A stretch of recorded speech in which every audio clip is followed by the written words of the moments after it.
Hi friends, welcome to the Espen classes. So ಇವತ್ತಿನ ದಿವಸ ನಾನು ನಿಮ್ಮ ಮಾಡಲ್ ಕ್ವಶನ್ ಪೇಪರ್ ಒಂದು ಪಾರ್ಟ್ ಎಲ್ಲಿ ಬರುವಂಥ 6+4 ಮಾರ್ಕ್ಸ್ ಕ್ವಶನ್ಸ್ಗಳನ್ನ ಸಾಲ್ವ್ ಮಾಡ್ತಾ ಇದ್ದೀನಿ ಫ್ರೆಂಡ್ಸ್. ಇದರಲ್ಲಿ ಬರುವಂಥ already 1 marks, 2 marks, 3 marks, 5 marks ಎಲ್ಲನೂ ಸಾಲ್ವ್ ಮಾಡಿ ಅಪ್ಲೋಡ್ ಮಾಡಿದ್ದಾಗಿದೆ. ಇವಾಗ ಲಾಸ್ಟ್ ಉಳಿದಿರುವಂಥದ್ದು 6 ಮಾರ್ಕ್ಸ್ ಮತ್ತು 4 ಮಾರ್ಕ್ಸು. ಇದು ಬಹಳ ಇಂಪಾರ್ಟೆಂಟು. ಯಾಕೆ ಅಂತಂದರೆ ಇದು ಲಾಸ್ಟಲ್ಲಿ ಸಾಲ್ವ್ ಮಾಡ್ತಾ ಇರ್ತೀರಾ, ಆವಾಗ ಏನಾಗುತ್ತೆ, ಕೆಲವೊಂದಿಷ್ಟು ಮಿಸ್ಟೇಕ್ಸ್ಗಳಾಗುವಂಥ ಚಾನ್ಸಸ್ಗಳಿರುತ್ತೆ. ಈಸಿ ಕ್ವಶನ್ಗಳನ್ನೇ ಮಿಸ್ಟೇಕ್ಸ್ ಮಾಡುವಂಥ ಚಾನ್ಸಸ್ ಇರುತ್ತೆ, ಯಾಕಂದರೆ ಲಾಸ್ಟ್ ಟೈಮ್ ಉಳಿದಿರೋದಿಲ್ಲ. ಸೊ ಕೇರ್ಫುಲ್ಲಾಗಿ ಸಾಲ್ವ್ ಮಾಡಬೇಕು. ಯಾವ ಥರ ಒಂದು ಈಸಿ ವೇ ಒಳಗೆ ಕರೆಕ್ಟಾಗಿ ಸಾಲ್ವ್ ಮಾಡಬೇಕು ಅನ್ನೋದನ್ನು ಹೇಳ್ತೀನಿ. ಇಂಟಿಗ್ರೇಷನ್ನು ಮತ್ತು LPP ಎಲ್ಲನೂ ಸಾಲ್ವ್ ಮಾಡ್ತೀನಿ. ಅದಾದಮೇಲೆ ಡಿಟರ್ಮೆಂಟ್ ಮೇಲೆ ಬರುವಂಥದ್ದು ಮತ್ತು ಕಂಟಿನ್ಯೂಟಿ ಮೇಲೆ ಬರುವಂಥ 4 ಮಾರ್ಕ್ಸ್ ಕ್ವಶನ್ ಕೂಡ ಈ ಒಂದು ವಿಡಿಯೋದಲ್ಲಿ ಸಾಲ್ವ್ ಮಾಡಿ ಎಂಡ್ ಮಾಡೋಣ ಫ್ರೆಂಡ್ಸ್. ಓಕೆ, ಸೊ ಬನ್ನಿ ಟೈಮ್ ವೇಸ್ಟ್ ಮಾಡದೆ ಸ್ಟಾರ್ಟ್ ಮಾಡೋಣ. ಇದ್ರ ಮೇಲೆ ಫಸ್ಟ್ ಒಂದು ಬರುವಂಥದ್ದು ಫ್ರೆಂಡ್ಸ್, ಪಾರ್ಟ್ ಲಾಸ್ಟ್ ಯಲ್ಲಿ first 6 question, 46th question, prove that. ಇದೊಂದು ಪ್ರಾಪರ್ಟಿ ಇದೆ, ನಾವು ಪ್ರೂವ್ ಮಾಡಬೇಕು. ಅದಾದಮೇಲೆ ಅಟ್ಯಾಚ್ ಕ್ವಶನ್ನ ಸಾಲ್ವ್ ಮಾಡಬೇಕು. ಸೊ ಫಸ್ಟ್ ಇಲ್ಲಿ ನಾನು ಏನು ಮಾಡ್ತಾ ಇದ್ದೀನಿ ಅಂದರೆ ಈ ಒಂದು ಪ್ರಾಪರ್ಟಿನ ಪ್ರೂವ್ ಮಾಡ್ತಾ ಇದ್ದೀನಿ. ಫಸ್ಟ್ ಇಲ್ಲಿ LHS ರಿಸಲ್ಟ್ನ ತೊಗೊತಾ ಇರುವಂಥದ್ದು ಏನಿದೆ, 0 to a f(x) dx. ಇದನ್ನು ತೊಗೊಂಡು ನಾವು ಇಲ್ಲಿ ಪ್ರೂವ್ ಮಾಡಬೇಕಾಗಿರೋದು. ಓಕೆ, ಒಂದು ಈಸಿಯೆಸ್ಟ್ ಪ್ರಾಪರ್ಟಿ ಇದು. ಇದನ್ನು ನಮಗೆ ಕೇಳಿರುವಂಥದ್ದು x = ಸಬ್ಸ್ಟಿಟ್ಯೂಷನ್ ತೊಗೊಳ್ಳೋಣ. ಏನು ತೊಗೋಬೇಕು, ಇಲ್ಲಿ ಏನಿದೆ ನೋಡಿ ಅದನ್ನೇ ತೊಗೊಳ್ಳಿ. a ಮೈನಸ್ x ಇದೆ, x ತಗೋ ಬದಲಿ t ಅಂತ ತಗೋಣ. ಅದು ನಮ್ಗೆ ಇದನ್ನು ಗೊತ್ತಿರಬೇಕು. t = ಏನಾಗುತ್ತೆ, a ಮೈನಸ್ x ಆಗುತ್ತೆ. ಅಂದರೆ ಇದು t ಈ ಕಡೆ ಹೋಗುತ್ತೆ, x ಈ ಕಡೆ ಬರುತ್ತೆ ಅಂತ. ಓಕೆ, ಸೊ ಇದಕ್ಕೆ ಡಿಫ್ರೆನ್ಷಿಯೇಟ್ ಮಾಡಿಕೊಂಡ್ರೆ ಡಿಫ್ರೆನ್ಷಿಯೇಷನ್ ಆಫ್ x ಏನಾಗುತ್ತೆ, 1 ಆಗುತ್ತೆ. ಇಲ್ಲಿ dt/dx ಬರುತ್ತಲ್ಲ, ಅದಕ್ಕೆ ನಾನು ಇದನ್ನು ಈ ಕಡೆ ಬರ್ಕೊಂಡ್ಬಿಡ್ತೀನಿ. dx = a ಡಿಫ್ರೆನ್ಷಿಯೇಷನ್ 0 ಆಗುತ್ತೆ, ಮೈನಸ್ dt ಆಯಿತು. ಓಕೆ, ಇವಾಗ ಇಲ್ಲಿ ಇದು ಚೇಂಜ್ ಆಗ್ತಾ ಇದೆ ಅಂದರೆ ನಾವು ಲಿಮಿಟ್ ಕೂಡ ಚೇಂಜ್ ಮಾಡ್ಕೋಬೇಕಲ್ವಾ. ಓಕೆ, ಸೊ x ಇದ್ದಲ್ಲಿ ಏನಿದೆ ನೋಡಿ, x = ನೀವು 0 ಹಾಕಿದರೆ t = ಏನಾಗುತ್ತೆ, x ಜಾಗದಲ್ಲಿ 0 ಹಾಕಿದ್ರಿ ಅಂತ ಅಂದ್ಕೊಳ್ಳಿ. ಅವಾಗ ಏನಾಗುತ್ತೆ, a ಬರುತ್ತಾ. ಅಗೇನ್ x = a ಹಾಕಿದ್ರಿ ಅಂತ ಅಂದ್ಕೊಳ್ಳಿ, a ಮೈನಸ್ a ಆನ್ಸರ್ ಏನಾಗುತ್ತೆ, 0 ಆಗುತ್ತೆ. ಇದನ್ನ ಯಾಕೆ ಮಾಡಬೇಕಂದ್ರೆ ಇದು x ಇದ್ದಾಗ ಈ ಆನ್ಸರು, ಇವಾಗ ಸಬ್ಸ್ಟಿಟ್ಯೂಷನ್ ಮಾಡಿ t ಹಾಕ್ಕೊಂತಿರಲ್ವಾ, ಅವಾಗ ಟಿದ ಆನ್ಸರ್ ಬೇರೆ ಆಗಿಬಿಡುತ್ತೆ. ಸೊ ಅದನ್ನು ಇಲ್ಲಿ ರಿಪ್ಲೇಸ್ ಮಾಡ್ಕೊಳ್ಳೋಣ. ಏನೇನು ಚೇಂಜಸ್ ಆಗುತ್ತೆ ನೋಡಿ, 0 ಜಾಗದಲ್ಲಿ a ಬರುತ್ತೆ, a ಜಾಗದಲ್ಲಿ 0 ಬರುತ್ತೆ. ಅದಾದಮೇಲೆ f(x) = ಏನು ತೊಗೊಂಡಿದ್ದೀವಿ ನಾವು substitution, a minus t ತೊಗೊಂಡಿದ್ವಿ. dx = ಬಂದಿದೆ dt, ಮೈನಸ್ ಸೈನ್ ಹೊರಗಡೆ. ಓಕೆ, ಇದಿಷ್ಟು ಆಗಿದೆ. ಬೈ ಯೂಸಿಂಗ್ ಪ್ರಾಪರ್ಟಿ ನಂಬರ್ 2 ಏನು ಹೇಳುತ್ತೆ, ಈ ಲಿಮಿಟ್ಗಳನ್ನ ನೀವು ಎಕ್ಸ್ಚೇಂಜ್ ಮಾಡಿಕೊಂಡ್ರೆ ಒಂದು ಮೈನಸ್ ಸೈನ್ ಹೊರಗಡೆ ಬರುತ್ತೆ ಅಂತ. ಬೈ ಪ್ರಾಪರ್ಟಿ ನಂಬರ್ 2 ಆ್ಯಂಡ್ 1 ಎರಡು ಯೂಸ್ ಮಾಡ್ತಾ ಇದ್ದೀನಿ.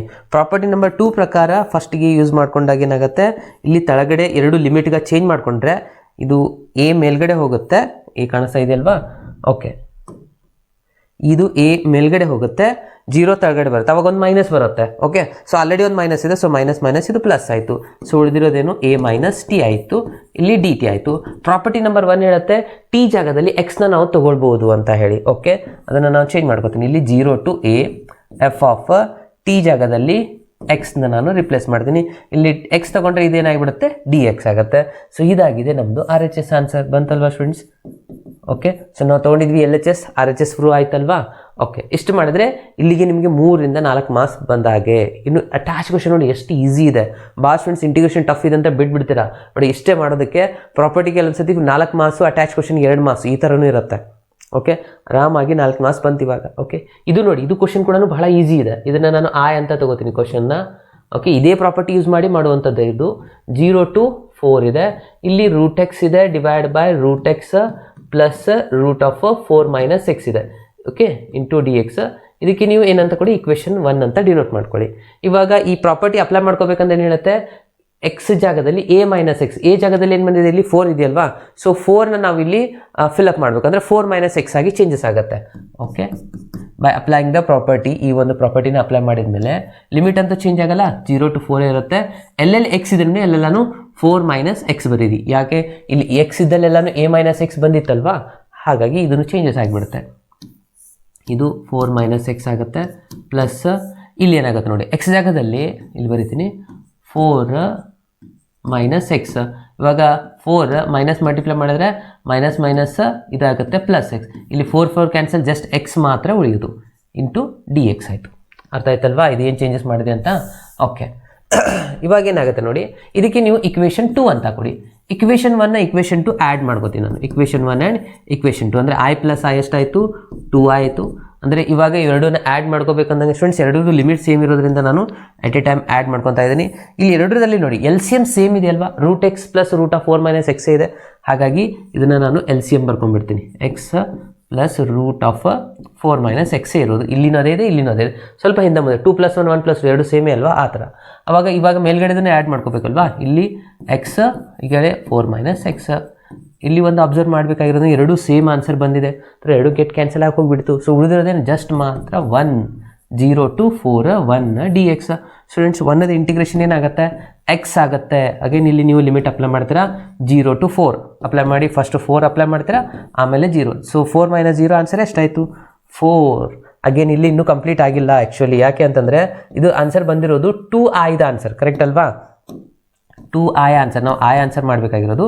ಐನ ಇಲ್ಲಿಟ್ಟು 2ನ ಈ ಕಡೆ ಶಿಫ್ಟ್ ಮಾಡ್ಕೋತೀರಾ, ಅಂದರೆ 4/2 2 1 = 2 2 = ಅಂದರೆ ಆ್ಯಕ್ಚುಲಿ ಐದ ಆನ್ಸರ್ ಎಷ್ಟಿದೆ ಅಂದಂಗಾಯಿತು, 2 is the ಆನ್ಸರ್. ಇಲ್ಲಿವರೆಗೂ ಇಲ್ಲಿ ಮಾಡಲಿಲ್ಲ ಅಂದರೆ ಮತ್ತೆ ಒಂದು ಮಾರ್ಕ್ಸ್ ಕಟ್ ಆಗುತ್ತೆ. ಓಕೆ, ಯಾಕಂದರೆ ನಾವು ಆ್ಯಡ್ ಮಾಡಿದಾಗ ಇಲ್ಲಿ 2i ಆಗಿತ್ತಲ್ವಾ. ಸೊ ಹಾಗಾಗಿ 2ನ ಈ ಕಡೆ ಶಿಫ್ಟ್ ಮಾಡಿ ಡಿವೈಡ್ ಮಾಡಿ ಬರೀಬೇಕು. ಓಕೆ, ಸೊ ಇದು ಒಂದು ಈಸಿಯೆಸ್ಟ್ ಕ್ವಶನ್ ಸ್ಟೂಡೆಂಟ್ಸ್. ಯಾವುದೇ ಕಾರಣಕ್ಕೂ ಇಂಟಿಗ್ರೇಷನ್ ಟಫ್ ಇದೆ ಅಂತ ಅಂದ್ಕೊಂಡು ಮಿಸ್ ಮಾಡಲಿಕ್ಕೆ ಹೋಗಬೇಡಿ. ಇಂಟಿಗ್ರೇಷನು ಕೆಲವೊಂದು ಸತಿ ಈಸಿ ಬರುತ್ತೆ. ಓಕೆ ಸ್ಟೂಡೆಂಟ್ಸ್, ನೆಕ್ಸ್ಟ್ ಕ್ವಶನ್ಗೆ ಹೋಗೋಣ. ಸೊ ನೆಕ್ಸ್ಟ್ ಒಂದು ಕ್ವಶನ್ ನೋಡಿ, ಇದು 6 ಮಾರ್ಕ್ಸ್ದು ಗ್ರಾಫ್ ಮೇಲೆ ಬರುವಂಥದ್ದು ಒಂದು ಈಜಿ ಕ್ವಶನ್ನೇ ಕೊಟ್ಟಿದ್ದಾರೆ ಇಲ್ಲಿ. ಯಾಕಂದರೆ ಎರಡೇ ಇಕ್ವೇಷನ್ಸ್ಗಳಿದ್ದಾವೆ ಸ್ಟೂಡೆಂಟ್ಸ್ ಇಲ್ಲಿ, ಕರೆಕ್ಟಾ. ಸೊ ಈ ಎರಡು ಇಕ್ವೇಷನ್ ಮೇಲೆ ನಾವು ಮೊದಲಿಗೆ ಪಾಯಿಂಟ್ಸ್ಗಳನ್ನ ಫೈಂಡ್ ಔಟ್ ಮಾಡ್ಕೋಬೇಕು. ಅದಾದಮೇಲೆ ಡ್ರಾ ಮಾಡಬೇಕು. ಗ್ರಾಫ್ ಡ್ರಾ ಮಾಡಿದ ಮೇಲೆ ನಮಗೆ ಫಿಸಿಬಲ್ ಪಾಯಿಂಟ್ಸ್ಗಳು ಸಿಗುತ್ತೆ. ಆ ಪಾಯಿಂಟ್ಸ್ ಮೂಲಕ ಸೊಲ್ಯೂಷನ್ನ ಫೈಂಡ್ ಮಾಡುವಂಥದ್ದು. ಓಕೆ, ಸೊ ಫಸ್ಟ್ ಕೆಲಸ ಇಲ್ಲಿ ಏನು ಮಾಡ್ಕೋಬೇಕಪ್ಪ ಅಂತಂದರೆ ನಾವು ಪಾಯಿಂಟ್ಸನ್ನ ಚೆಕ್ ಮಾಡ್ಕೋಬೇಕು. ಓಕೆ, ಫಸ್ಟ್ ಇಕ್ವೇಷನ್ ಏನಿದೆ ಇಲ್ಲಿ ಬರೆಯೋಣ. X plus y is equals to ತೊಗೊಂಬಿಡಿ ಇಲ್ಲಿ 60 ಅಂತ. ಓಕೆ, ಸೊ ಫಸ್ಟ್ ಇಲ್ಲಿ ಎಕ್ಸ್ ವ್ಯಾಲ್ಯೂ ಬರ್ಕೊಳ್ಳಿ, ಇಲ್ಲಿ ವೈ ವ್ಯಾಲ್ಯೂ ಬರ್ಕೊಳ್ಳಿ. ಓಕೆ, ಎಕ್ಸ್ ಅಂತ ಬರ್ಕೊಳ್ಳಿ, ಇಲ್ಲಿ ವೈ ವ್ಯಾಲ್ಯೂ, ಇಲ್ಲಿ ಪಾಯಿಂಟ್ ಏನಾಯಿತು ಅದನ್ನು ಬರ್ಕೊಳ್ಳೋಣ. ಎಕ್ಸ್ 0 ತೊಗೊಂಡ್ರೆ ವೈ 60 ಆಗುತ್ತೆ. ಅಂದರೆ ನಮಗೇನು ಬಂತು ಪಾಯಿಂಟು, ಎಕ್ಸ್ 60. ಅಗೇನ್ ಇಲ್ಲಿ ವೈ 0 ತೊಗೊಂಡ್ರೆ ಎಕ್ಸ್ 60 ಬರುತ್ತೆ. ಓಕೆ, ಅಂದರೆ 60, 0 ಆಯಿತು. ಓಕೆ, ಇನ್ನು ಸೆಕೆಂಡ್ ಇಕ್ವೇಷನ್ ಒಂದು ಬರ್ಕೊಳ್ಳೋಣ. ಸೆಕೆಂಡ್ ಇಕ್ವೇಷನ್ ಏನಿದೆ ನೋಡಿ, 25x + 5y = 500 ಇದೆ. ಓಕೆ, ಇದನ್ನು ಇದೇ ಥರನಾಗಿ ತೊಗೊಂಡು ಮಾಡ್ಬೋದು, ಇಲ್ಲ 5ನ ಕಾಮನ್ ತೊಗೊಂಡ್ಬಿಡಿ, ಈಸಿ ಆಗಿಬಿಡುತ್ತೆ. ಏನಾಗುತ್ತೆ ನೋಡಿ, ನಾನು ಇಲ್ಲಿ 5ನ ಕಾಮನ್ ತೊಗೊಂಡು ಬರೀತೀನಿ ಇದನ್ನು. ಓಕೆ, ಸೊ 5ನ ಕಾಮನ್ ತೊಗೊಂಡು ಬರೆಯೋದ್ರಿಂದ ನಮಗೆ ಸ್ವಲ್ಪ ಕ್ಯಾಲ್ಕುಲೇಷನ್ ಮಾಡುವಾಗ ಈಸಿ ಆಗುತ್ತೆ. 5 ಕಾಮನ್ ತೊಗೊಂಡ್ರೆ ಎಷ್ಟಾಗುತ್ತೆ, ಇದು 5x ಆಗುತ್ತೆ. ಅಗೇನ್ ಪ್ಲಸ್ y ಆಗುತ್ತೆ, = 5 ಕಾಮನ್ ತೊಗೊಂಡ್ರೆ ಇಲ್ಲಿ 100 ಬರುತ್ತೆ, ಕರೆಕ್ಟಾ. ಓಕೆ, ಸೊ ಇವಾಗ ಇಲ್ಲಿ ಏನು ಮಾಡ್ಕೊಳ್ಳಿ, ಇದು ಎಕ್ಸ್, ಇದು ವೈ, ಇದು ಪಾಯಿಂಟ್ ಬರೆಯೋಕೆ. ಎಕ್ಸ್ 0 ತೊಗೊಂಡ್ರಿ ಅಂದರೆ ವೈ 100 ಆಗುತ್ತೆ. ಅಂದರೆ ಫಸ್ಟ್ ಪಾಯಿಂಟ್ ಸಿಕ್ತು 0, 100.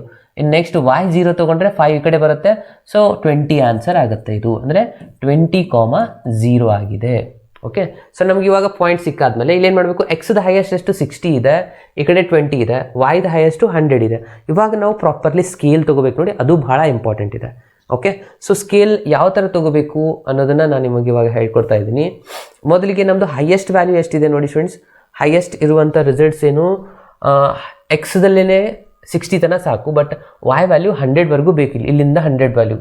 ನಾನು ಇಲ್ಲಿ ಒಂದೊಂದು ಪಾಯಿಂಟ್ ತೊಗೊಂಡ್ರೆ ನನಗೆ 10 ಬಾಕ್ಸಸ್ ಬೇಕು, 2 ತೊಗೊಂಡ್ರೆ 20 ಬಾಕ್ಸಸ್ ಬೇಕು. ಸೊ 20 ಅಷ್ಟು ಇದ್ದೇ ಇದೆ ನಮ್ಮಲ್ಲಿ. ಸೊ ನೀವು ನಿಮ್ಮ ಪ್ರಕಾರ ಅಲ್ಲಿಗೆ ಸ್ಕೇಲ್ ಎಷ್ಟಾಗುತ್ತೆ ಅಬ್ಸರ್ವ್ ಮಾಡಬೇಕು. ಇಲ್ಲಿ 22 ಮೂಲಕ ತೊಗೋಬೋದು ನೀವು, ಅಷ್ಟು ಇರುತ್ತೆ. ಮೋರ್ ದ್ಯಾನ್ 21 25 ಬಾಕ್ಸಸ್ಗಳಿರುತ್ತೆ, ಅಂದರೆ 1 ಸೆಂಟಿಮೀಟರ್ದು. ಅದ್ರ ಪ್ರಕಾರ ನೀವು ಪ್ಲ್ಯಾನಿಂಗ್ ಮಾಡಬೇಕು. ಓಕೆ, ಸೊ ನಾನಿಲ್ಲಿ ಏನು ಮಾಡ್ತಾ ಇದ್ದೀನಿ, ಇಲ್ಲಿಂದ ಒಂದು ಲೈನ್ ತೊಗೊತಾ ಇದ್ದೀನಿ ಸ್ಟೂಡೆಂಟ್ಸ್. ಆದಷ್ಟು ಏನು ಮಾಡ್ಕೊಳ್ಳಿ, ಲಾಸ್ಟ್ ಈ ಕಡೆಯಿಂದ ಲೈನ್ ಡ್ರಾ ಮಾಡ್ಕೊಳ್ಳಿ. ಅಂದರೆ ಏನಾಗುತ್ತೆ ನಿಮಗೆ ಈಸಿಯಾಗಿ ಈ ಕಡೆ ತೊಗೊಳ್ಳಿ. ನೀವೇನು ಮಾಡ್ತೀರಾ, ಇನ್ನು ಸೆಂಟ್ರಲ್ಲಿ ಮಾಡ್ಕೊಂಡ್ಬಿಡ್ತೀರಾ ಎಕ್ಸ್ ಆಕ್ಸಸ್ ವೈ ಆಕ್ಸಸ್. ಆವಾಗ ಏನಾಗುತ್ತೆ, ಒಂದು ಕೋಣೆಯಲ್ಲಿ ಒಂದು ಮೂಲೆಯಲ್ಲಿ ಬಂದುಬಿಡುತ್ತೆ ನಿಮಗೆ. ಓಕೆ, ಗ್ರಾಫ್ ಅದನ್ನು ಬೆಟರ್ ನಾವು ಈ ಕಡೆ ತೊಗೊಂಡ್ಬಿಟ್ರೆ, ಯಾಕಂದರೆ ಫಸ್ಟ್ ಕ್ವಾಡ್ರಂಟಿಗೆ ಫೋಕಸ್ ಮಾಡಬೇಕಲ್ವಾ. ಯಾಕಂದರೆ ಸೆಕೆಂಡ್ ಹಾಕೊಂಡು ಥರ್ಡ್ ಫೋರ್ತಲ್ಲಿ ನಮ್ಮದು ಗ್ರಾಫ್ ಬರೋದೇ ಇಲ್ಲ, ಬಂದರೆ ಫಸ್ಟ್ ಕ್ವಾಡ್ರಂಟಲ್ಲೇ ಬರೋದು. ಸೊ ಹಾಗಾಗಿ ಸ್ವಲ್ಪ ಜಾಸ್ತಿ ನೀವು ಫೋಕಸ್ ಮಾಡಬೇಕಾಗಿರುವಂಥದ್ದು ಫಸ್ಟ್ ಕ್ವಾಡ್ರಂಟಿಗೆ. ಓಕೆ, ಸೊ ನಾನಿಲ್ಲಿ ವೈ ಆಕ್ಸಸ್ನ ಡ್ರಾ ಮಾಡ್ಕೊಂಡಿದ್ದೀನಿ. ಇಲ್ಲಿಂದ ನಾವು ಡಿನೋಟ್ ಮಾಡ್ತಾ ಹೋಗೋಣ. ಯಾಕೆ ಇಲ್ಲಿಂದ. ಓಕೆ, ಸೊ ಇಲ್ಲಿದೆ ಅಂತ ಅಂದ್ಕೊಳ್ಳಿ. ಇದು ನಮ್ಮದು ಎಕ್ಸ್ ಆಕ್ಸಸ್ ಆಗಿದೆ. Okay, yes. ಸೊ ನೋಡಿ, ಇವಾಗ ಇಲ್ಲಿಂದ ಪಾಯಿಂಟ್ಸ್ ಡಿನೋಟ್ ಮಾಡ್ತಾ ಹೋಗೋಣ. 2 ಸೆಂಟಿಮೀಟರ್ ಅಂತ ಹೇಳಿದೆ ನಾನು. 10 20 30 40 50 60 70 80 90 100 ಸಿಗುತ್ತೆ. ಓಕೆ, ಸೊ ಇಲ್ಲಿಂದ ಪಾಯಿಂಟ್ಸ್ ಬರೀತಾ ಹೋಗಿ. ಸೊ ಪಾಯಿಂಟ್ಸ್ನ ಪ್ರಾಪರಾಗಿ ಬರೀಬೇಕಾಗತ್ತೆ, ಯಾವುದೇ ಮಿಸ್ಟೇಕ್ಸ್ನ ಮಾಡಲಿಕ್ಕೆ ಹೋಗಬೇಡಿ ಸ್ಟೂಡೆಂಟ್ಸ್. ಓಕೆ, ಸೊ ಇಲ್ಲಿಂದ ನಾನು ಬರೀತಾ ಇದ್ದೀನಿ. ಇದು 10, ಇಲ್ಲಿ 20 30 40 50 60 70 80 90 100. ಇಲ್ಲಿ ಒಂದು ನೀವು ಅಬ್ಸರ್ವ್ ಮಾಡಬೇಕು ಏನಪ್ಪ ಅಂತಂದರೆ, ಇಲ್ಲಿ ನೀವು 2 ಸೆಂಟಿಮೀಟರ್ ತೊಗೊಂಡು ಇಲ್ಲಿ 1 ಸೆಂಟಿಮೀಟರ್ ತೊಗೊಂಡ್ರೆ ಮತ್ತೆ ರಾಂಗ್ ಆಗುತ್ತೆ. ಸೊ ಪ್ರಾಪರಾಗಿ ಎರಡು ಕಡೆ ಸೇಮ್ ಡಿಸ್ಟೆನ್ಸೇ ತೊಗೊಳ್ಳಿ. ನಮಗೆ ಇಲ್ಲಿ 60 ತನಕ ಹೈಯೆಸ್ಟ್ ಬೇಕು ಎಕ್ಸ್ ಆಕ್ಸಸ್ಸು. ಸೊ ಹಾಗಾಗಿ 10 20 30 ಇಲ್ಲಿ 40 50 60 ಸಾಕು, ಇನ್ನೊಂದು ಬೇಕಿದ್ರೆ 70 ತಗೊಳ್ಳಿ. ಇದು ನಿಮ್ಮದು ಎಕ್ಸ್ ಆಕ್ಸಸ್ ಹಾಕಿದೆ. ಇಲ್ಲಿ ಬೇಕಿದ್ರೆ ಬರೀ ನೀವು ಏನು ತಪ್ಪಾಗಲ್ಲ, ಎಕ್ಸ್ಟ್ರಾ ಬರೆದ್ರು ಕೂಡ. ಓಕೆ, ಸೊ ಇದು ತಿಳಿತಲ್ವಾ ಏನೇನು ಮಾಡ್ಕೊಂಡಿ ಅಂತ. ಓಕೆ, ಇವಾಗ ಫಸ್ಟ್ ಪಾಯಿಂಟ್ನ ನೋಡ್ತಾ ಹೋಗಿ. ಏನಿದೆ ಫಸ್ಟ್ ಪಾಯಿಂಟು? ಎಕ್ಸ್ ಜೀರೋ ಇದ್ದಾಗ y ಎಷ್ಟಿರ್ಬೇಕಂತ ಹೇಳ್ತಾ ಇದ್ದಾರೆ. ಎಕ್ಸ್ ಜೀರೋ ಇದ್ದಾಗ y 60, 0,60 ಇದೆ ಅಲ್ವಾ, ಇಲ್ಲಿದೆ ನಮ್ಮದು ಒರಿಜಿನ್. ಓಕೆ, ಎಕ್ಸ್ ಜೀರೋ ಇದ್ದಾಗ y 60 ಇದೆ ಅಂದರೆ ಇಲ್ಲಿ ಸಿಗ್ತಾ ಸ್ಟೂಡೆಂಟ್ಸ್ ಒಂದು ಪಾಯಿಂಟು. ಓಕೆ, ಹಾಗೆ ನೆಕ್ಸ್ಟು y ಜೀರೋ ಇದ್ದಾಗ x 60, y ಜೀರೋ ಇದ್ದಾಗ x 60 ಇಲ್ಲಿರುತ್ತೆ. ಓಕೆ, ಸೊ ಇವೆರಡು ಪಾಯಿಂಟ್ಸ್ಗಳನ್ನ ಪ್ರಾಪರಾಗಿ ಜಾಯಿಂಟ್ ಮಾಡಬೇಕು ಸ್ಟೂಡೆಂಟ್ಸ್. ಭಾಳ ಸ್ಟೂಡೆಂಟ್ಸ್ ಇದನ್ನು ಮಿಸ್ಟೇಕ್ ಮಾಡ್ಕೊತೀರಾ, ಅದನ್ನು ಸ್ವಲ್ಪ ಕೇರ್ಫುಲ್ಲಾಗಿ ಅಬ್ಸರ್ವ್ ಮಾಡಿ. ಓಕೆ, ಸೊ ನಾನು ಇಲ್ಲಿ ಸ್ಕೇಲ್ನ ಯೂಸ್ ಮಾಡಿ ಮಾಡ್ತಾಯಿದ್ದೀನಿ, ನೀವು ಸ್ವಲ್ಪ ಪ್ರಾಪರಾಗಿ ಚೆಕ್ ಮಾಡ್ಕೋಬೇಕು. ಓಕೆ, ಇದು 60 to 60 ಇದೆ. ಸೊ ಎಕ್ಸಾಕ್ಟ್ಲಿ ಅಲ್ಲಿಗೆ ಬರೋವರೆಗೂ ಮಾತ್ರ ಹೊಡೀರಿ, ಇಲ್ಲಾಂದರೆ ಒಂದು ಲೈನ್ ಏನಾದರೂ ಹೆಚ್ಚು ಕಡಿಮೆ ಮಾಡಿದರೆ ಅಗೇನ್ ರಾಂಗ್ ಆಗೋವಂಥ ಚಾನ್ಸಸ್ಗಳು ಇರುತ್ತೆ. ಓಕೆ, ಎಸ್, ನನಗೆ ಸಿಕ್ತು ಫಸ್ಟ್ ಲೈನ್, ಇದು ಮುಗೀತು. ಇವು ನಮ್ಮದು ಯಾವ ಲೈನ್ ಆಗಿತ್ತು? ಫಸ್ಟ್ ಲೈನ್ ಬಂದಿದೆಯಲ್ವಾ. ಸೊ ಈಕ್ವೇಷನ್ ಕೂಡ ಬರೀರಿ, ಇದನ್ನು ಬರೀರಿ ಇವಾಗ.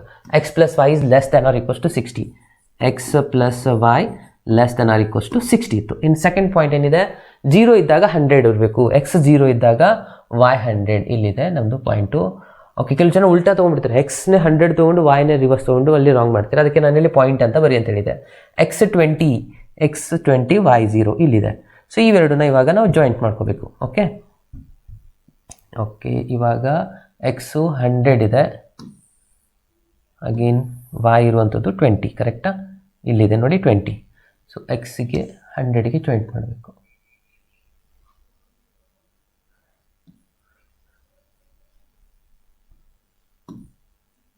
ಎಸ್, ಎಷ್ಟು ಶಾರ್ಪಾಗಿ ಬರುವಂಥದ್ದು. ಸ್ವಲ್ಪ ನೀವು ಏನಾದರೂ ಮಿಸ್ಟೇಕ್ ಮಾಡಿದ್ರೆ ಹೋಗಿಬಿಡುತ್ತೆ, ಪಾಯಿಂಟ್ಸ್ಗಳು ಪ್ರಾಪರಾಗಿ ಸಿಗಲ್ಲ. ಓಕೆ, ನಾನಿಲ್ಲಿ ಜಾಯಿಂಟ್ ಮಾಡ್ತಾಯಿದ್ದೀನಿ. ಸೊ ನನಗೆ ಇವಾಗ ಸಿಕ್ಕಿರುವಂಥದ್ದು ಈ ಒಂದು ಪಾಯಿಂಟು. ಓಕೆ, ಸೊ ಇದು ಏನಾಗಿದೆ? ಈ ಲೈನ್ ಇಕ್ವೇಷನ್ನು ಆಲ್ರೆಡಿ ಅವರೇ ಕೊಟ್ಟಿದ್ದಾರೆ. ಎಷ್ಟಿದೆ? ಆ್ಯಕ್ಚುಲಿ ನಾವು ಸಿಂಪ್ಲಿಫೈ ಮಾಡಿ ಬರ್ಕೊಂಡಿಲ್ಲ. 5x plus y less than or equals to 100. ನಾನು 5ನ ಕಾಮನ್ ತೊಗೊಂಡ್ಬರ್ತೀನಿ, ನೀವು ಬೇಕಿದ್ರೆ 500 ಅಂತ ಬರೀಬೋದು ಇಲ್ಲಿ, ಅದರದ್ದು ಅದೇ ಆನ್ಸರೇ ಇರುವಂಥದ್ದು. ಓಕೆ, ಸೊ ಇವಾಗ ಎರಡು ಲೈನ್ ಸಿಕ್ಕಾದ್ಮೇಲೆ ನಾವು ಇವಾಗ ಶೇಡೆಡ್ ರೀಸನ್ ಚೆಕ್ ಮಾಡಬೇಕು. ಯಾವ ಥರ? ಒಂದು ಈಸಿ ಮೆಥಡ್ ಹೇಳ್ತೀನಿ ಸ್ಟೂಡೆಂಟ್ಸ್, ಯಾವ ಥರ ಚೆಕ್ ಮಾಡ್ಕೋಬೇಕು ಅನ್ನೋದನ್ನು. ಯಾವ ಥರ ಚೆಕ್ ಮಾಡ್ಕೋಬೇಕಪ್ಪ ಅಂದರೆ, ಈ ಎರಡು ಪಾಯಿಂಟಲ್ಲಿ 0 ಹಾಕೊಂಡ್ಬಿಡ್ಬೇಕು. 0 is less than or equals to 60 ಅಂತ ಬರೀಬೋದಾ? ಓಕೆ, ಸೊ 60 ದೊಡ್ಡದಿದೆಯಲ್ವಾ 0ಗಿಂತಲೂ, ಅಂದರೆ ಇದೇನಾಯಿತು? ಸ್ಟೇಟ್ಮೆಂಟ್ ಟ್ರೂ ಆಯಿತು. ಇದರಲ್ಲಿನೂ ಹಾಗೆ ಮಾಡಿ, 0 is less than or equals to 100, ಇದನ್ನು ಸ್ಟೇಟ್ಮೆಂಟ್ ಕರೆಕ್ಟ್. ಎರಡು ಸ್ಟೇಟ್ಮೆಂಟ್ ಕರೆಕ್ಟ್ ಇದ್ದರೆ 0 ಕಡೆ ಶೇಡ್ ಮಾಡಬೇಕು ಅಂತ ಅರ್ಥ. ಒಂದು ಕರೆಕ್ಟಾಗಿ ಒಂದು ರಾಂಗ್ ಆಯ್ತಂದರೆ 0 ಬಿಟ್ಟು ಬೇರೆ ಕಡೆ ಶೇಡ್ ಮಾಡಬೇಕು. ಇವಾಗ ಇದು ಕರೆಕ್ಟ್ ಆಗಿದೆ ಅಲ್ವಾ, ಅಂದರೆ ಈ ಲೈನ್ ಎಲ್ಲಿ ಬರ್ತಾ ಇದೆ? ತೆಳಗಡೆ ಬರ್ತಾ ಇದೆ, ತೆಳಗಡೆ ಶೇಡ್ ಆಗ್ತದೆ ಅಂದರೆ 0 ಕಡೆ ಬರ್ತಾ ಇದೆ. ಈ ಲೈನ್ ಕೂಡ 0 ಕಡೆ ಬರ್ತಾ ಇದೆ ಅಂದರೆ ಕಾಮನ್ ಆಗಿರೋದು ಈ ಒಂದು ಏರಿಯಾ ಅಲ್ವಾ. ಸೊ ಇದಕ್ಕೆ ನಾವು ಇವಾಗ ಶೇಡ್ ಮಾಡಿ ಬರಿಬೇಕಾಗಿರುವಂಥದ್ದು ಫ್ರೆಂಡ್ಸ್. ಓಕೆ, ಸೊ ಇಲ್ಲಿ ನಾನು ಶೇಡ್ ಮಾಡ್ತಾ ಇದ್ದೀನಿ, ಅಬ್ಸರ್ವ್ ಮಾಡಿ. ಇದು ಕಾಣಿಸುತ್ತೆ ಅಂತ ಅಂದ್ಕೊಳ್ಳೋಣ. ಎಸ್, ಇದು ಪಾಯಿಂಟ್ ನಮಗೆ ಶೇಡ್ ಆಗಿರುವಂಥದ್ದು. ಓಕೆ, ಇದು ಶೇಡ್ ಮಾಡ್ಕೊಳ್ಳೋಣ. ಐ ಥಿಂಕ್ ಇದು ನಿಮಗೆ ಕಾಣಿಸ್ತಾ ಇದೆ ಅಂತ ಅನ್ಕೊತೀನಿ. ಓಕೆ, ಸೊ ಇವಾಗ ಏನು ಮಾಡ್ಕೋಬೇಕಪ್ಪ ಅಂದರೆ ಕಾರ್ನರ್ ಪಾಯಿಂಟ್ಸ್ನ ಒಂದೊಂದಾಗಿ ಚೆಕ್ ಮಾಡ್ತಾ ಬರಿತಾ ಹೋಗ್ಬಿಡೋಣ. ಸೊ ಕಾರ್ನರ್ ಪಾಯಿಂಟ್ಸ್ಗಳು ಏನೇನು ಬಂದಿದ್ದಾವೆ ಒಂದ್ಸತಿ ಅಬ್ಸರ್ವ್ ಮಾಡ್ತಾ ಹೋಗಿ ಸ್ಟೂಡೆಂಟ್ಸ್. ಫಸ್ಟು ಇಲ್ಲಿ ಒಂದಿದೆ, ಇದು ನಮ್ಮದು ಕೊಟ್ಟಿರುವಂಥ ಪಾಯಿಂಟ್ 0,0 ಇದೆ. ಅಗೇನ್ ಇಲ್ಲೊಂದು ಪಾಯಿಂಟ್ನ ಡಿನೋಟ್ ಮಾಡ್ಕೊಳ್ಳೋಣ. ಇದು ಎಷ್ಟಿದೆ ನೋಡಿ? ಎಕ್ಸ್ 15 ಇದೆ, ಕರೆಕ್ಟಾ? ಇಲ್ಲಿಂದ ಇದೆ 10 ಇದೆ, x10 ಇದೆ, y 50 ಇದೆ. ಅಗೇನ್ ಇಲ್ಲೊಂದು ಪಾಯಿಂಟ್ ಇದೆ, ಇದು ಟಚ್ ಆಗಿರುವಂಥದ್ದು. ಇದು ಬೇಕಿದ್ರೆ ಹೆಸರು ಕೊಡೋಣ, ಇದಕ್ಕೆ ಎ ಅಂತ ಕೊಡಿ, ಇಲ್ಲಿ ಬಿ ಕೊಡಿ, ಇಲ್ಲಿ ಸಿ, ಇದು ಡಿ. ಓಕೆ, ಸೊ ಸಿ ಆಗಿದ್ರೆ ಡಿದು ಪಾಯಿಂಟೇನ ನಾನು ಇಲ್ಲಿ ಬರಿತಾ ಇದ್ದೀನಿ ನೋಡಿ. ಡಿ ಏನಿದೆ? ಫಸ್ಟ್ ಎಕ್ಸ್ ಅಂತೂ 0 ಇರುತ್ತೆ, y 60 ಇದೆ. ಓಕೆ, ಇದಂತೂ 0 ಇದೆ. ಬಿ ಏನಾಗುತ್ತೆ? ಎಕ್ಸ್ 20 ಇದೆ, y 0 ಇದೆ. ಓಕೆ, ನಮಗೆ 4 ಪಾಯಿಂಟ್ಸ್ಗಳು ಸಿಗ್ತಾ? ಓಕೆ, ಇವಾಗ ಫಸ್ಟು ಇಲ್ಲಿ ಕಾರ್ನರ್ ಪಾಯಿಂಟು, ಅಗೇನ್ ಇಲ್ಲಿ ಝೆಡ್ ಏನು ಕೊಟ್ಟಿದ್ದಾರೆ ಅದನ್ನು ಬರ್ಕೋಬೇಕು. ಏನಿದೆ? 250. ಓಕೆ, ಸೊ ಫಸ್ಟ್ ಇದನ್ನು ಸ್ವಲ್ಪ ಮೇಲ್ಗಡೆ ತೊಗೊಳ್ಳೋಣ, ದ ಸ್ಪೇಸ್ ಉಳಿಯುತ್ತೆ ತೆಳಗಡೆ ನಮಗೆ. Okay students, so 250x plus 75y ಇದೆ. ಓಕೆ, ಇವಾಗ ಲಾಸ್ಟಲ್ಲಿ ಸೊಲ್ಯೂಷನ್ ಬರೆಯುವಂಥದ್ದು. ಓಕೆ, ಒಂದೊಂದಾಗಿ ಪಾಯಿಂಟ್ಸ್ನ ಆ್ಯಡ್ ಮಾಡ್ತಾ ಹೋಗಿ. ಫಸ್ಟ್ ಪಾಯಿಂಟ್ಸ್ ಏನಿದೆ? ಎ ಇದೆ. ಸೊ ಎದು ಆನ್ಸರ್ 0,0 ಇದೆ, ಅಂದರೆ ಇದು ಆನ್ಸರ್ ಏನು ಬರುವಂಥದ್ದು? 0 + 0 ಅಂದರೆ ಇದು ಆಯಿತು 0. Okay, next B point. So B point ಏನಿದೆ? 20,0 ಇದೆಯಲ್ಲ ಸ್ಟೂಡೆಂಟ್ಸ್. ಓಕೆ, 20,0. So z = 250 × 20. ಇದಂತೂ 0ನೇ ಆಗುತ್ತಾ? ಓಕೆ, ಸೊ 250 ಇಂಟು 20 ಮಾಡಿದರೆ ಎಷ್ಟಾಗುತ್ತೆ ನೋಡಿ. ಫಸ್ಟ್ 0 ಬರೀತೀರಾ, 2 0 ಇದೆ, ಸೊ 0 ಬರ್ಕೊಳ್ಳಿ. 2 5 ಅಂದರೆ 10 ಆಯಿತು, 1 ಬರುತ್ತೆ. 2 ಇಂಟು 2 4 ಅಂದರೆ ಇದಾಯಿತು 5. ಸೊ 5000 ಆನ್ಸರ್ ಬಂತ, first one answer. Yes, next ಏನು ಮಾಡ್ಕೊತೀರಾ, ಸಿ ಪಾಯಿಂಟ್ ಎಷ್ಟಿದೆ, ಸಿ ಪಾಯಿಂಟ್ ಇದೆ 10,50. Okay, again Z 250 into 10 plus 75 into 50 ಇದೆ. ಓಕೆ, ಸೊ ಇದನ್ನ ಸಿಂಪ್ಲಿಫೈ ಮಾಡಿ. 250 ಇಂಟು 10 ಅಂದರೆ 2500 ಆಯಿತು. 75 ಇಂಟು 50 ಅಂದರೆ ಎಷ್ಟು ಬರುತ್ತೆ ನೋಡಿ, 3750 ಬರುತ್ತಾ. ಓಕೆ, ಇವೆರಡನ್ನ ಆ್ಯಡ್ ಮಾಡ್ಕೊಂಬಿಡಿ, ಎಷ್ಟಾಯ್ತು ನೋಡಿ. 7 ಪ್ಲಸ್ 5 ಮಾಡಿದ್ರೆ 2 ಬರುತ್ತೆ, ಅಗೇನ್ 1, ಸೊ 3 ಪ್ಲಸ್ 10 6250 ಆಗಿದೆ ಈ ಒಂದು ರಿಸಲ್ಟು. ಓಕೆ, ಸೊ ನೆಕ್ಸ್ಟ್ ಏನು ಮಾಡ್ಕೋಬೇಕು, ಲಾಸ್ಟ್ ಇನ್ನೊಂದು ಪಾಯಿಂಟ್ ಇದೆ ನೋಡಿ, ಡಿದು ಏನಿದೆ 0,60 ಅಲ್ವಾ, ಇದೆ ಡಿ ಪಾಯಿಂಟು 0,60. ಇದೊಂದು ಹಾಕಿ, ಫಸ್ಟ್ ಒನ್ 0 ಆಗುತ್ತೆ, ಪ್ಲಸ್ 75 ಇಂಟು 60 ಮಾಡ್ಕೋಬೇಕು. ಓಕೆ, ಇಲ್ಲಿ 0 ಇದೆ, 6 ಇಂಟು 5 ಮಾಡಿದ್ರೆ ಅಗೇನ್ 30 ಆಗುತ್ತೆ, 3 ಬಂತು. 7 ಇಂಟು 6 42 ಆಗುತ್ತೆ, 42 ಪ್ಲಸ್ 3 ಅಂದರೆ 4500 ಆಗಿದೆ. ಓಕೆ, ಸೊ ಇವಾಗ ನಮಗೆ ಸಿಕ್ಕಿರುವಂಥದ್ದು ಈ 4 ವ್ಯಾಲ್ಯೂಸು. ಇದರಲ್ಲಿ ನಾವು ಚೆಕ್ ಮಾಡಬೇಕಾಗಿರೋ ಕ್ವಶನಲ್ಲಿ ಏನು ಕೊಟ್ಟಿದ್ದಾರೆ, ಸಬ್ಜೆಕ್ಟ್ ಟು ದ ಕನ್ಸಿಸ್ಟೆನ್ಸಿಲಿ ನಾವು ಮ್ಯಾಕ್ಸಿಮಮ್ ಅಂತ ಕೊಟ್ಟಿದ್ದಾರೆ ನೋಡಿ ಇಲ್ಲಿ ಗ್ರಾಫ್ ಕ್ವಶನಲ್ಲಿ ಫಸ್ಟಿಗೆ. ಸೊ ಮ್ಯಾಕ್ಸಿಮಮ್ ವ್ಯಾಲ್ಯೂ ಯಾವುದಾಗುತ್ತೆ, ಇದು ಆಗುತ್ತೆ. ಸೊ ಇಲ್ಲಿ ನಾವು ಬರೀಬೇಕು ಮ್ಯಾಕ್ಸಿಮಮ್ ಅಂತ ಹೇಳಿ, ಲಾಸ್ಟಲ್ಲಿ ಕನ್ಕ್ಲೂಷನ್ ಬರೀಬೇಕು students. The maximum value of Z is 6250 at the point, ಯಾವುದು ಪಾಯಿಂಟು 10,50 ಇದೆ. ಓಕೆ, ಸೊ 10,50 ಎಷ್ಟು ಬರೆದ್ರೆ ನಿಮ್ಮ ಎಕ್ಸಾಂಪಲ್ ಇಲ್ಲಿಗೆ ಕಂಪ್ಲೀಟ್ ಆಗುತ್ತೆ. ಇದಕ್ಕೆ 5 ಮಾರ್ಕ್ಸ್ ಇರುವಂಥದ್ದು. ಅರ್ಥ ಆಯ್ತಲ್ವಾ ಇವನ್ನೇನು ಮಾಡಿದ್ವಿ ಅಂತ ಹೇಳಿ. ಸ್ವಲ್ಪ ಕೇರ್ಫುಲ್ಲಾಗಿ ಚೆಕ್ ಮಾಡ್ಕೊಳ್ಳಿ, ಪಾಯಿಂಟ್ಸ್ ಪ್ರಾಪರಾಗಿ ತೊಗೊಳ್ಳಿ, ಗ್ರಾಫ್ನ ನೀಟಾಗಿ ಮಾಡಿ. Points means corner points important. ಅದಾದಮೇಲೆ ಲಾಸ್ಟಲ್ಲಿ ಇಲ್ಲಿ ಬರಬೇಕಾದ್ರೆ ಇಲ್ಲಿ ಕನ್ಫ್ಯೂಷನ್ ಮಾಡ್ತಾರೆ ಕೆಲವು ಸ್ಟೂಡೆಂಟ್ಸ್, ಇದನ್ನೇ ರಾಂಗ್ ಮಾಡ್ತಾರೆ, ಪಾಯಿಂಟ್ಸ್ ಬರೆಯಲ್ಲ ಪ್ರಾಪರಾಗಿ. ಇದು 500 ಮ್ಯಾಕ್ಸಿಮಮ್ ಅಂತ ಬರೀತಾರೆ, ಕೆಲವು ಜನ ಮಿನಿಮಮ್ 0 ಅಂತ ಬರೀತೀರಾ. ಸೊ ಕ್ವಶನ್ ಏನು ಕೇಳಿದರೆ ಅದ್ರ ಪ್ರಕಾರ ಬರೋದು, ಲಾಸ್ಟ್ ಕನ್ಕ್ಲೂಷನ್ 1 ಮಾರ್ಕ್ಸ್ ಇರುತ್ತೆ. ಓಕೆ, ಸೊ ಇದಕ್ಕೆ 3 ಮಾರ್ಕ್ಸ್ ಇದ್ದರೆ ಇಲ್ಲಿ 1 ಮಾರ್ಕ್ಸ್ ಇರುತ್ತೆ, ಇಲ್ಲಿ 1 ಮಾರ್ಕ್ಸ್ ಇರುತ್ತೆ, last conclusion 1 marks, totally 6 marks question ಇದೆ ಸ್ಟೂಡೆಂಟ್ಸ್. ಓಕೆ, ಇದು ಅರ್ಥ ಆಯ್ತಲ್ವಾ. ಸೊ ನೆಕ್ಸ್ಟ್ ಕ್ವಶನ್ಗೆ ಹೋಗೋಣ. ಸೊ ನೆಕ್ಸ್ಟ್ ಒಂದು ಕ್ವಶನ್ 4 ಮಾರ್ಕ್ಸ್ ಕ್ವಶನ್ ಇರುವಂಥದ್ದು. ಫಸ್ಟ್ ನಾವಿಲ್ಲಿ ಏನು ಕೊಟ್ಟಿದ್ದಾರೆ ನೋಡಿ students, if A is satisfy the equation ಅಂತ ಕೊಟ್ಟಿದ್ದಾರೆ. ಓಕೆ, ಈಗ ಒಂದು ಕಂಡೀಷನ್ನು ಸ್ಯಾಟಿಸ್ಫೈ ಮಾಡ್ತಾ ಇದೆ, wear 2x2 is identity matrix ಅಂತ ಹೇಳ್ತಾರೆ. Again 0 matrix using this equation find the A inverse ಅಂತ. ಇಲ್ಲಿ ಆಲ್ರೆಡಿ ಕೊಟ್ಟಿದ್ದಾರೆ ನೋಡಿ, ಸ್ಯಾಟಿಸ್ಫೈಸ್ ದ ಇಕ್ವೇಷನ್ ಅಂತ. ಕೆಲವೊಂದು ಸತಿ ಇದನ್ನ ಪ್ರೂವ್ ಮಾಡಂತನೂ ಕೊಡ್ತಾರೆ, ಅವಾಗ ನಾವು ಇದನ್ನ ಕಂಪ್ಲೀಟ್ ಆಗಿ ಪ್ರೂವ್ ಮಾಡಿ ಅದಾದ್ಮೇಲೆ ಎ ಇನ್ವರ್ಸ್ನ ಮಾಡಬೇಕು. ಇವಾಗ ಅದೇನು ಕ್ವಶನ್ ಕೇಳಿಲ್ಲ ಸ್ಟೂಡೆಂಟ್ಸ್, ಪ್ರೂವ್ ದ್ಯಾಟ್ ಅಂತ ಹೇಳಿನೂ ಕೊಟ್ಟಿಲ್ಲ, ಅಥವಾ ವೆರಿಫೈ ದ್ಯಾಟ್ ಅಂತ ಕೊಟ್ಟಿಲ್ಲ. ಬರೀ ಏನು ಹೇಳಿದ್ದಾರೆ, ಸ್ಯಾಟಿಸ್ಫೈ ದಿಸ್ ಇಕ್ವೇಷನ್ ಅಂತ ಹೇಳ್ತಾ ಇದ್ದಾರೆ. ವೇರ್ 2x2 ಐಡೆಂಟಿಟಿ ಮ್ಯಾಟ್ರಿಕ್ಸ್ ಇದೆ, ಐ ಅನ್ನೋದು 0 ಅನ್ನೋದು 0 ಮ್ಯಾಟ್ರಿಕ್ಸ್ ಇದೆ, ಯೂಸ್ ಮಾಡಿ ಈ ಒಂದು ಇಕ್ವೇಷನ್ ಎ ಇನ್ವರ್ಸ್ ಮಾಡಿ ಅಂದರೆ ಫಸ್ಟ್ ನಾವು ಇಲ್ಲಿ ಇಕ್ವೇಷನ್ನ ಬರ್ಕೊಳ್ಳೋಣ. Okay, so a² minus 8a minus 9i is equals to 0. ಇಲ್ಲಾಂದರೆ ನೀವು ಫಸ್ಟಿಗೆ ಇದನ್ನು ಪೂರ ಸಾಲ್ವ್ ಮಾಡಿ 0ನ ಪ್ರೂವ್ ಮಾಡ್ಕೊಳ್ಳಿ, ಅದಾದಮೇಲೆ ಎ ಇನ್ವರ್ಸ್ನ ಫೈಂಡ್ ಮಾಡ್ಕೊಳ್ಳಿ, ಏನು ತಪ್ಪಿಲ್ಲ. ಸೊ ಇವಾಗ ಎ ಇನ್ವರ್ಸ್ ಮಾಡ್ಕೋಬೇಕಂದ್ರೆ 9 ಈ ಕಡೆ shift ಮಾಡ್ಕೊಂಡ್ಬಿಡೋಣ. First 8a minus 9i ಇತ್ತ ಕಡೆ ಬಂದರೆ ಏನಾಗುತ್ತೆ, ಪ್ಲಸ್ i ಆಗುತ್ತೆ. ಇವಾಗ ಎರಡು ಕಡೆ ಮಲ್ಟಿಪ್ಲೈಯಿಂಗ್ ಬೈ ಎ ಇನ್ವರ್ಸ್ ಮಾಡೋಣ. ಅವಾಗ ಏನಾಗುತ್ತೆ, ಇದು ಎ ಇನ್ವರ್ಸ್ ಇಂಟು a² ನಾನು a ಇಂಟು ಎ ಬರಿಬೋದಾ. ಅಗೇನ್ ಇಲ್ಲಿ 8 into A inverse into A, again 9 A inverse into I, ಎಲ್ಲ ಕಡೆನೂ ಎ ಇನ್ವರ್ಸ್ನ ಮಲ್ಟಿಪ್ಲೈ ಮಾಡಿದೆ. ಅದಾದಮೇಲೆ ಇವೆರಡಕ್ಕೆ ನಾನು ಬ್ರಾಕೆಟ್ ಹಾಕೊಂಡ್ರೆ ಎ ಇನ್ವರ್ಸ್ ಇಂಟು ಏನಾಗುತ್ತೆ ಸ್ಟೂಡೆಂಟ್ಸ್, ಐ ಆಗುತ್ತಾ, ಐ ಇಂಟು ಎ ಬರಿದೆ. ಅಗೇನ್ ಇಲ್ಲಿ ಇದು ಕೂಡ ಐ ಆಗುತ್ತೆ. ಅಗೇನ್ ಇಲ್ಲಿ 9 into A inverse into I ಅಂದರೆ 1 ಅಂದಾಗೆ ಸ್ಟೂಡೆಂಟ್ಸ್, 1 ಜೊತೆ ನೀವು ಏನೇ ಮಲ್ಟಿಪ್ಲೈ ಮಾಡಿ ಮತ್ತೆ ಎ ಇನ್ವರ್ಸೇ ಬರುತ್ತೆ.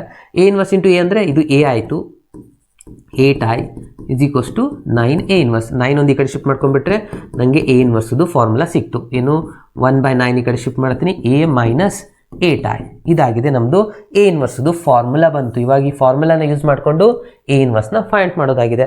ಇದಕ್ಕೆ 2 ಮಾರ್ಕ್ಸ್ ಇರುತ್ತೆ, ಅಗೇನ್ ಈ ಕಡೆ ಇರೋದಕ್ಕೆ 2 ಮಾರ್ಕ್ಸ್ ಇರುತ್ತೆ. ಇವಾಗ ಈ ಒಂದು ರಿಸಲ್ಟ್ನ ತಗೊಂಡು ನಾವು ಎ ಇನ್ವರ್ಸ್ನ ಫೈಂಡ್ ಮಾಡ್ಕೋಬಹುದು. ಏನೇನಿದೆ ನೋಡಿ, 1/9 ಅಗೇನ್ ಇಲ್ಲಿ ಎ ಮ್ಯಾಟ್ರಿಕ್ಸ್ ಬರೀಬೇಕು, minus 8 into I. Okay, so ಇಲ್ಲಿ ವ್ಯಾಲ್ಯೂಸ್ಗಳನ್ನ ಫಿಲಪ್ ಮಾಡ್ತಾ ಹೋಗೋಣ. 1/9 ಆ್ಯಸ್ ಇಟ್ ಈಸ್ ಹೊರಗಡೆ ಬರ್ಕೊಳ್ಳಿ. ಫಸ್ಟ್ ಇಲ್ಲಿ ಎ ಮ್ಯಾಟ್ರಿಕ್ಸ್ನ ಬರ್ಕೊಳ್ಳೋಣ. ಎ ಮ್ಯಾಟ್ರಿಕ್ಸ್ ಏನು ಕೊಟ್ಟಿದ್ದಾರೆ ನೋಡಿ ಸ್ಟೂಡೆಂಟ್ಸ್, 5 6 ಅಗೇನ್ 4 3 ಇದೆ, ಕರೆಕ್ಟಾ. Okay, 4 3 minus 8 into identity matrix ಅಂದರೆ 8 0 0 8 ಆಗಿಬಿಡುತ್ತೆ. ಯೂಶ್ವಲಿ ನಾವು ಇಲ್ಲಿ 1 1 ಬರಿತೀವಿ, 8 ಮಲ್ಟಿಪ್ಲೈ ಮಾಡಿದ್ಮೇಲೆ 8 ಆಗುತ್ತೆ. Okay. So 1/9 as it is ಹೊರಗಡೆ ನೀಡಿ ಇವಾಗ ಇವೆರಡನ್ನ ಸಬ್ಟ್ರಾಕ್ಟ್ ಮಾಡ್ಕೋಬೇಕಲ್ವಾ. ಓಕೆ. ಸೊ 5 - 8 ಮಾಡಿದ್ರೆ -3 ಆಗುತ್ತೆ. 6 - 0 ಅಂದರೆ 6 ಆಗುತ್ತೆ. 4 - 0 ಅಂದರೆ 4 ಆಯಿತು. 3 - 8 ಅಂದರೆ ಇದಾಗುತ್ತೆ -5. ಇವಾಗ ಬೇಕಿದ್ರೆ ನೀವು 1/9ನ ಮಲ್ಟಿಪ್ಲೈ ಮಾಡಿ ಬರಿಬಹುದು. ಅಂದರೆ -3/9 ಅಂದರೆ 3 1 3 ಆಗಿಬಿಡುತ್ತೆ. ಇದು 6/9, ಇದು 4/9, ಇದು -5/9. ಓಕೆ. ಸ್ವಲ್ಪ ಸಿಂಪ್ಲಿಫೈ ಮಾಡಿ ಬರೆದ್ರೆ -1/3 ಇದಾಗುತ್ತೆ. 2/3 ಆಗುತ್ತೆ. ಇದು 4/9 ಅಗೇನ್ -5/9 ಇಷ್ಟಾಗಿದೆ ಎ ಇನ್ವರ್ಸ್ ಆನ್ಸರ್. ಇಷ್ಟು ಮಾಡೋದಕ್ಕೆ ನಿಮಗೆ 4 ಮಾರ್ಕ್ಸ್ ಇರುವಂಥದ್ದು ನೋಡಿ. Easiest question. ಇದೇ ಥರನಾಗಿ ಇನ್ನೊಂದು ಈಸಿಯೆಸ್ಟ್ ಕ್ವಶನ್ ಇದೆ. ಯಾವುದಪ್ಪ ಅಂತಂದರೆ ನಿಮ್ಮದು ಕಂಟಿನ್ಯೂಟಿ ಕ್ವಶನ್. ಇದು ಆಲ್ರೆಡಿ ಕಂಟಿನ್ಯೂಸ್ ಇದೆ ಅಂತ ಹೇಳ್ತಾ ಇದ್ದಾರೆ. at x = 5 ನೀವು ಚೆಕ್ ಮಾಡಬೇಕು ಕೆ ವ್ಯಾಲ್ಯೂ. ಸ್ಟೂಡೆಂಟ್ಸ್ ಈ ಥರ ಇದ್ದಾಗ ನಮ್ಗೆ ಆಲ್ರೆಡಿ ಗೊತ್ತಿದೆ LHL is equals to RHL ಇದ್ದಾಗ ಕಂಟಿನ್ಯೂಸ್ ಆಗಿರುತ್ತೆ ಅಂತ. ಇವಾಗ ಇದೇ ಹಿಂಟ್ನ ತೊಗೊಂಡು ನಾವು ಕಂಟಿನ್ಯೂ ಮಾಡೋಣ. LHL is equals to RHL ಅಂದರೆ LHL ಲಿಮಿಟ್ ಏನಾಗುತ್ತೆ, limit of x → 5 minus f of x. Left hand limit right hand ಲಿಮಿಟ್ಗೆ ಈಕ್ವಲ್ ಇದೆ ಅಂತ ಹೇಳ್ತಾ ಇದ್ದಾರೆ. ಓಕೆ. ಸೊ ಅದ್ರ ಪ್ರಕಾರನೇ ಇವಾಗ ಫಂಕ್ಷನ್ ತೊಗೊಳ್ಳೋಣ. Limit of x → -5 f of X ಏನಿದೆ ಲೆಸ್ ದನ್ ಇದ್ದಾಗ ಈ ಒಂದು ಕಂಡೀಷನ್ ಇರುವಂಥದ್ದಾ. ಓಕೆ. ಸೊ ಬರ್ಕೊಳ್ಳಿ ಏನಿದೆ kx + 1. ಈ ಕಡೆ ರೈಟ್ ಹ್ಯಾಂಡ್ ಲಿಮಿಟಲ್ಲಿ x → 5 ಪ್ಲಸ್ ಏನಿದೆ 3x - 5 ಇದೆ.